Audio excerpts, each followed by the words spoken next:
Authored by Caitlin Johnstone. The ridiculous corporate media freakout over Senator Bernie Sanders' entirely legitimate accusations of pro-establishment bias continues today, with shrill, absurd new headlines like, "Sanders campaign continues attacks on journalists," and "Bernie Sanders isn't sorry," featuring hysterical MSM drama queens rending their garments over the suggestion that plutocrat-owned media outlets could be favorable to the plutocrat-owned establishment.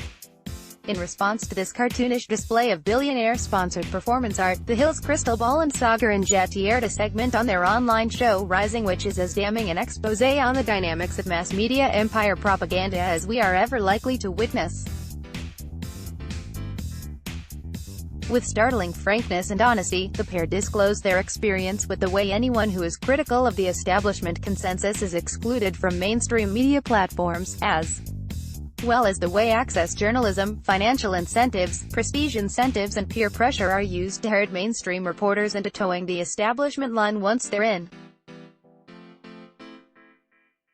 I strongly urge you to watch the 8-minute segment for yourself, but I'll be transcribing parts of it as well for those who prefer reading, as well as for posterity, because it really is that historically significant. I will surely be referring back to this segment and my arguments about plutocratic media bias for years to come, because it confirms and validates everything that analysts like Noam Chomsky have been saying about mass media propaganda like nothing else I've ever seen.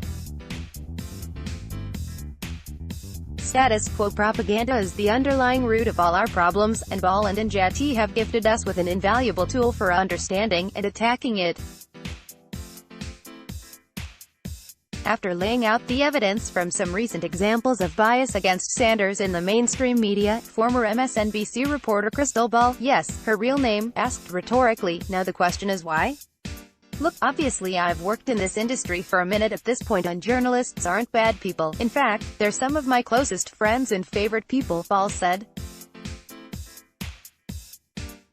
"But they are people, they're human beings who respond to their own self-interest, incentives and groupthink.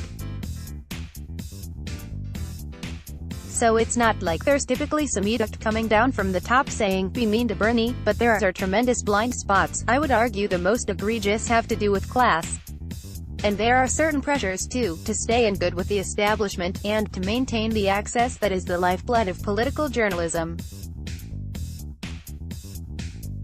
So what do I mean? Let me give an example from my own career, since everything I'm saying here really frankly applies to me too. Back in early 2015 at MSNBC I did a monologue that some of you may have seen, pretty much begging Hillary Clinton not to run," Ball continued. "I said her elite ties were out of step with the party and the country, that if she ran she would likely be the nominee and would then go on to lose. No one censored me, I was allowed to say it, but afterwards the Clinton people called and complained to the MSNBC top brass and threatened not to provide any access during the upcoming campaign. I was told that I could still say what I wanted, but I would have to get any Clinton-related commentary cleared with the president of the network. Now, being a human interested in maintaining my job, I'm certain I did less critical Clinton commentary after that than I maybe otherwise would have. Every journalist at every outlet knows what they can say and do freely and what's going to be a little stickier," Ball said. "No one is ever going to have their anti-Bernie pieces called into question, since he stands outside the system. Their invites to the DC establishment world are not going to be revoked, and may even be heightened by negative Bernie coverage. Back in the run-up to 2016 I wanted to cover the negotiations on TPP more," Ball disclosed a bit later. "I was told though, in no uncertain terms, that no one cared about trade and it didn't rate. To be clear, this was not based on data but on gut feeling and good feeling that had influenced by one's personal experience mixing and mingling with upscale denizens of Manhattan. I didn't really push it, maybe they were right. Of course TPP and trade turned out to be one of the most central issues in the entire 2016 election. It turns out that people did, in fact, care. Now this class bias translates into bad coverage of candidates with working-class appeal, and it translates to under-coverage of issues that are vitally important to the working class. Many journalists, either for self-serving reasons or due to genuine befuddlement, are completely misinterpreting Bernie's media critique. The person who explained it most clearly was Noam Chomsky in this 90-second answer to an equally confused BBC host. This will clear it up. pic.twitter.com/agsnip3lb1. Glenn Greenwald, @GaGreenwald, August 13, 2019. Balls co-host Sagar Enjeti went on to describe his own similar experiences as a White House correspondent. This is something that a lot of people don't understand. Enjeti said, "It's not necessarily that somebody tells you how to do your coverage, it's that if you were to do your coverage that way, you would not be hired at that institution. So it's like if you do not already fit within this framework, then the system is designed to not give you a voice.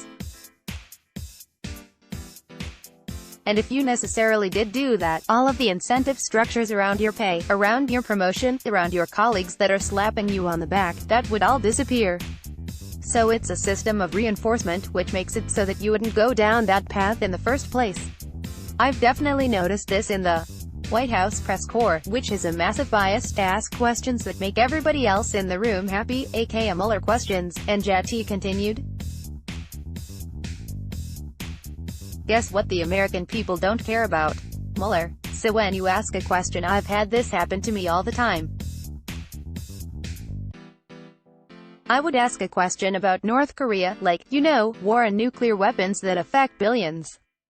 Or would ask about the Supreme Court, the #1 issue why Trump voters voted for President Trump, and I would get accused of toting to the administration or not asking what Jim Acosta or whomever wanted me to ask.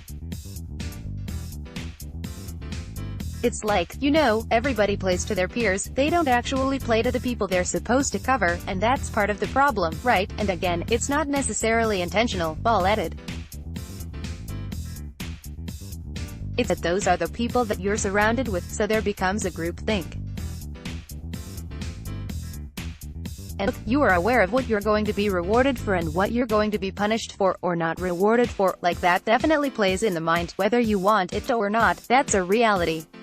Every time I took that message to ask Trump a question, I knew that my Twitter messages were going to blow up, from MSNBC or Ken Dilanian or whomever for toting, up to the administration, and it takes a lot to be able to withstand that," Enjeti concluded.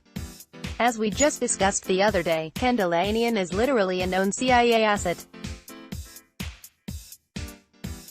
This is not a conspiracy theory, it's a well-documented and historically undeniable fact, as shown in this Intercept article titled, "The CIA's Mop-Up Man."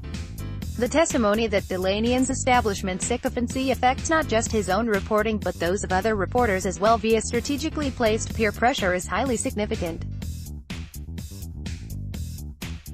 For obvious reasons, these insider confessions are as rare as hen's teeth, so we must absorb them, circulate them, and never forget them.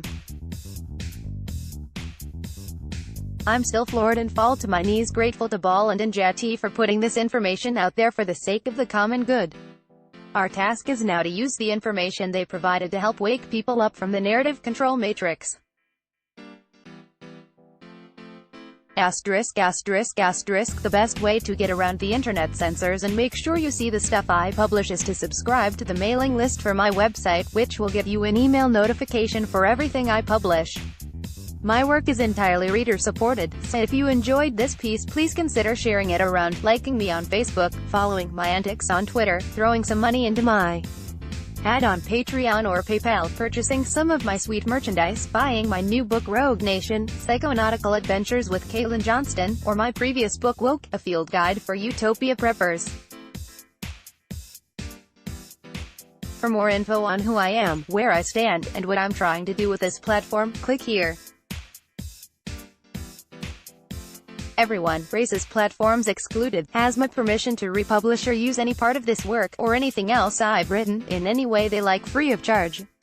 Bitcoin donations, 1AC7PCQXO:9 Shish 8 Faju 3 PHA2EX5ZM2 Let's block ads. Why?